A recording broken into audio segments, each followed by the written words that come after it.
Hey guys, welcome back to my mini vlog. So ఈ రోజు నా మినీ వ్లాగ్ ఏంటంటే, ఈరోజు సండే కాబట్టి అందరి ఇళ్ళలో స్పెషల్‌గా చికెన్ బిర్యానీ ఇవన్నీ ఉంటాయి. బట్ మా ఇంట్లో చికెన్ ఫ్రైడ్ రైస్ అనమాట. అది కూడా 5 స్టార్ హోటల్ స్టైల్‌లో చేయించుకున్నాను. ఈ ప్రాసెస్ అంతా తెలియాలంటే వీడియోని ఫస్ట్ నుంచి లాస్ట్ దాకా స్కిప్ చేయకుండా చూసేయండి. అయితే ఫస్ట్ ఆయిల్ వేసుకొని ఆయిల్‌లో ఫస్ట్ గుడ్ ఫ్రై చేసుకోవాలనమాట. ఫ్రై చేసుకున్న తర్వాత అది కొంచెం పక్కకు తీసుకొని మళ్ళీ ఆయిల్ వేసుకొని మనం ఇవన్నీ ఐటెమ్స్ అయితే వేసుకోవాలి. ఫస్ట్ క్యారెట్, తర్వాత సగం క్యాప్సికమ్, తర్వాత స్ప్రింగ్ ఆనియన్స్ ఇవన్నీ వేపుకున్న తర్వాత లాస్ట్‌లో సాల్ట్ వేసుకొని ఆ వాటర్ అన్నీ దిగేసిన తర్వాత మొత్తం అయితే ఏపుకోవాలనమాట. సో, ఈ చికెన్ వేసేసుకోవాలి. తర్వాత చికెన్ ఫ్రైడ్ రైస్ అన్నా గదా!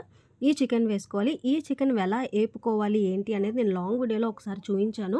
నేను కింద డిస్క్రిప్షన్‌లో లింక్ ఇస్తున్నాను. వెళ్ళి గబగబా చెక్ చేసేసేయండి.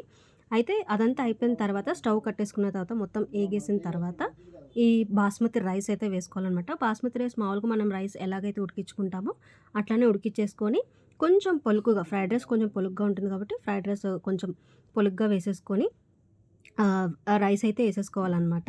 అయితే కొంచెం పించ్ ఆఫ్ టేస్టీ సాల్ట్, తర్వాత పెప్పర్ పౌడర్, తర్వాత సోయా సాస్, తర్వాత కొంచెం సాల్ట్ సరిపడా అంత మీకు ఎంతైతే సరిపడుతుందో. సో, ఇది అనమాట ఇలా వచ్చింది. సూపర్ ఉంది. ఒకసారి మీరు కూడా ట్రై చేసి నాకు కామెంట్ సెక్షన్‌లో కామెంట్ చేయండి.